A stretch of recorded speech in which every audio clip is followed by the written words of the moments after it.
We begin tonight with the escalating war of words between the Obama White House and one of the country's major news organizations. What had been a battle between White House aides and the Fox News channel ratcheted up a level as President Obama himself has now stepped into the fray. During an interview with NBC White House correspondent Savannah Guthrie, President Obama commented for the first time publicly about the ongoing feud between his administration and Fox News. What our advisors have simply said is that we are going to take media as it comes, and if media is operating basically as a talk radio format, then that's one thing, and if it's operating as a news outlet, then that's another. But it's not something I'm losing a lot of sleep over. Over the past week, White House aides have been in a verbal war with the Fox News channel, calling Fox, quote, opinion journalism masquerading as news, calling it the communications arm of the Republican Party, calling it, quote, not really a news station. It's a war that has gotten quite a lot of publicity lately, and it's a war that, frankly, has not been all that bad of news for Fox News itself. After the president and his advisors made their case against Fox, that network has run with it and run with it in an attempt to presumably try to glean some commercial success from it. Sean Hannity, for example, is now branding his show not White House approved. And one of the ways that Fox has decided to go after the White House on this is by going after Keith Olbermann and me. On Monday of this week, Keith and I were part of a big group of commentators and columnists who attended an off-the-record meeting at the White House.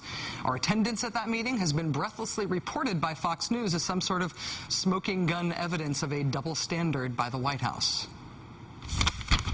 A White House official confirms to us that the audience for Monday's off-the-record briefing with President Obama included MSNBC personalities Keith Olbermann and Rachel Maddow. And now we learn the president spent 2.5 hours on Monday, 2.5 hours meeting with the far-left media people. In addition, the president, David Axelrod, Rahm Emanuel, Robert Gibbs, sat down with 3 columnists from the New York Times, 2 MSNBC commentators, as well as a variety of other committed left-wingers. I think that the news-consuming audience ought to know what was discussed. We ought to know, and it ought to be disclosed what was discussed by those attendees when they talk about this White House and its policies. Apparently in this reporter gaggle was Rachel Maddow and Keith Olbermann, who are opinion people over at MSNBC. I find that highly entertaining that they apparently were amongst these reporters and that they're officially fair and balanced, apparently, according to the White House. Since Mr. Olbermann and I have been brought into this story by Fox News, in this national story of White House versus Fox News has decided to bring us into it. Let's set the record straight here on what's being alleged and how various presidential administrations handle the media. I have been in national talk radio since 2004, and during the Bush administration, I tried many times to get myself invitations to the White House when they held White House availabilities for administration staff, or even meetings with the president for talk radio hosts. And although these meetings were billed as talk radio meetings, just talk radio meetings, they were always in practice during the Bush administration exclusively for right-wing talk radio hosts. So I could never get an invitation, much to my chagrin. Here, for example, is President Bush in the Oval Office in October of 2006, meeting with right-wing commentators Laura Ingraham, Sean Hannity, Michael Medved, Mike Gallagher, Neil Bortz. I'm sure they're all very nice and diverse people, but I don't actually know any of them, but I do know that there's not a liberal among them. Here's a nice little class photo of right-wing talk radio hosts when they met with President Bush in August of 2007. There's Mark Levin, Neil Bortz, Hugh Hewitt, Scott Hennon, Bill Bennett, Michael Medved, Glenn Beck, Lars Larson, and Janet Parshall. This is what the Bush administration did, and they had every right to do it. They invited in talk radio hosts and columnists who agreed with them, and all of us who didn't agree with them were out of luck. Well, now it's the Obama era, and frankly, I did get an invitation to the White House, and the Obama administration also meets with conservatives, too. The last meeting like this that I was invited to was back in January, just before President Obama was inaugurated. It was roughly the same group of people who attended the meeting this week, give or take a few additions and subtractions. We met at the Obama transition office back in January. You want to know what happened the day after our meeting with the president-elect? He went to a gathering of conservative commentators at George Will's house in Chevy Chase, Maryland. Washington Post wrote it up at the time. They said, quote, during a 3-hour dinner conclave, Obama charmed 8 of the right's most prominent commentators. According to an Obama advisor at the time, Obama enjoys debating his ideological opponents more than his allies and plans further meetings with journalists of varying stripes during his term. Liberals could not get an invitation to meet with President Bush to save our lives. President Obama is now inviting us in. And he's also been talking to people on the right. You can be upset all you want that the president meets with people who you disagree with, but consider being fair and balanced in your criticism. At least admit that this White House has met with both sides, while the Bush White House did not. You should especially admit that if you happen to have been a member of the Bush White House during that administration.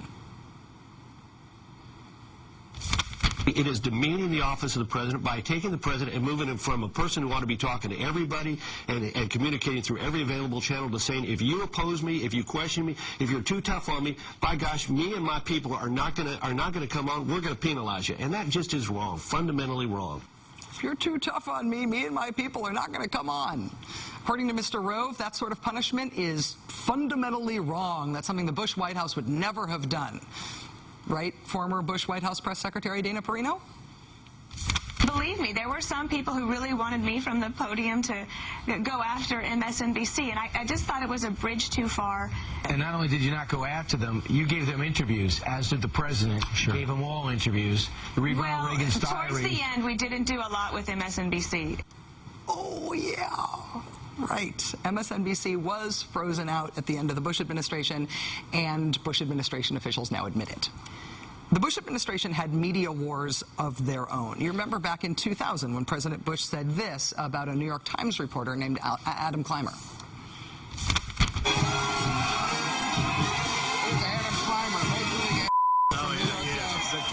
Oh, yeah, big time.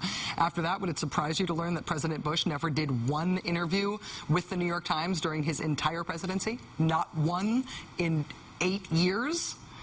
And it wasn't just freezing out news organizations that they didn't like. It was paying conservative columnists to write articles that were favorable to their agenda. It was calling on fake reporters during White House news conferences that lobbed softball questions. It was publicly attacking NBC News for its reporting on the Iraq War. It was even threatening to arrest and prosecute New York Times reporters for reporting on illegal spying. You know, you can be upset with Keith Olbermann and with me all you want for attending a meeting at the White House with the president, but if we're going to fight about this, let's at least start with getting the record straight here. Joining us now is Keith Olbermann. Hi, Keith. How are you? You went in January? Yeah. You mad? I didn't go in January. No, but got lost in the mail. I will tell you that when we went this week, there was food. When we went in January, there was just water. Well, they got their act together. They got their act because they knew you were coming this time. I guess that's what it was. First of all, let me just say, and this is a little bit unprofessional of me to do so, but I apologize for having been looking at the script the entire time I was doing that. Our teleprompter is broken. Oh, so how delightful for you. It worked okay for you? Yes. You want to run cartoons the rest of the hour? No, it just means that I might be doing a lot of the show like this. Okay. So, anyway. Well, after all, we are working with scripts provided by the White House. Yes, that's exactly right. Well, okay, Karl Rove is now saying if we did anything like that, people would go nuts.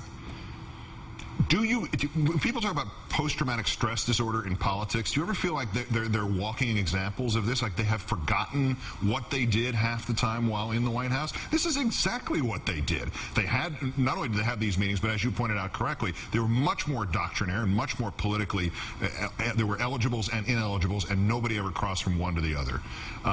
They tried to manipulate the news. They paid Armstrong Williams, as you noted. It's just, it is pot and kettle, and it is stunning. And also, basically, conservatives got in there first this time with this president before he actually took office. Yeah. It's just confounding and stupid and silly, and it just looks like another thing that they want to wring their hands about as loudly and as publicly as possible to scare people for no purpose whatsoever. I think what's I mean, the reason that I'm leading with this is not only did the president address it himself, which I think makes it quite newsworthy, but I do also think that sort of mainstream take on this fight between the White House and Fox, the mainstream common wisdom is sort of calcifying around the Fox argument that this is unprecedented and that it's somehow unfair and that Fox is being given the short end of the stick in a way that previous administrations have never done anything like this.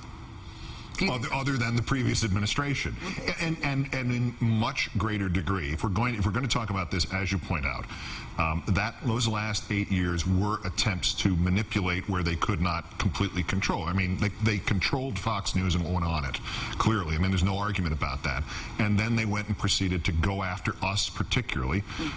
Most of this occurred before your show went on the air, but I mean, there were the abuse and the pressure, the behind-the-scenes stuff, never let up.